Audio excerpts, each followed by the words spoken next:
ఉన్నారు. అందుకే ఎప్పుడు కూడా మనం ఎలా ఉండాలంటే దావీదు గారిలా ఉండాలి. మనకు అపకారం చేసినా కూడా అపకారం చేసిన వారికి ఉపకారం చేసేవారిగానే మనం ఉండాలి. తెలుగు పాఠ్య పుస్తకాలలో పద్యాలు కూడా ఉంటాయి. అపకారం చేసిన వారికి ఉపకారం చేసేవారిగానే మనం ఉండాలి.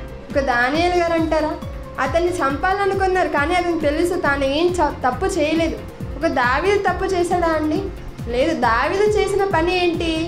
అందరూ కూడా దేవుణ్ణి అవమానిస్తున్నప్పుడు, దేవుని దూషిస్తున్నప్పుడు సౌలు కూడా చెయ్యలేని పని దావీదు చేశాడు. సౌలు అంతఃపురంలో ఉంటున్నప్పుడు దావీదు గారే వెళ్ళి, ఏంటి గొల్యాతు అసలు సున్నతి లేని ఫిలిస్తీయుడు ఏ మాత్రపు వాడు, నాదిగో నా పక్షాన దేవుడే ఉన్నాడు, యుద్ధం యెహోవాదే అని వెళ్ళాడు. గొల్యాతును కొట్టాడు, చంపేశాడు. వెంటనే అక్కడ ఉన్నటువంటి వాళ్ళందరూ కూడా ఎలాంటి పాట పాడారు?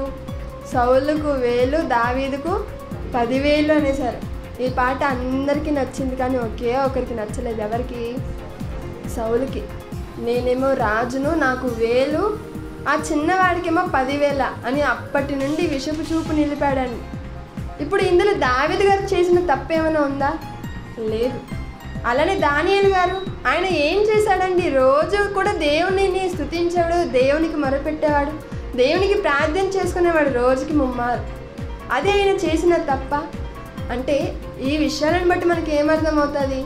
మనం ఏ తప్పు చేయకపోయినా, మనం ఏ మాట అనకపోయినా, మనలను నిందించాలని, మనలను అవమానపరచాలని, మనల్ని బాధ పెట్టాలని చూసేవాళ్ళు చాలామంది మనకు కనిపిస్తుంటారు. అలాంటప్పుడు మనం ఎలా ఉండాలంట, ఇదిగో మనుషులను నమ్ముకొనుట కంటే యెహోవాను ఆశ్రయించుట మేలు, రాజులను నమ్ముకొనుట కంటే యెహోవాను ఆశ్రయించుట మేలు.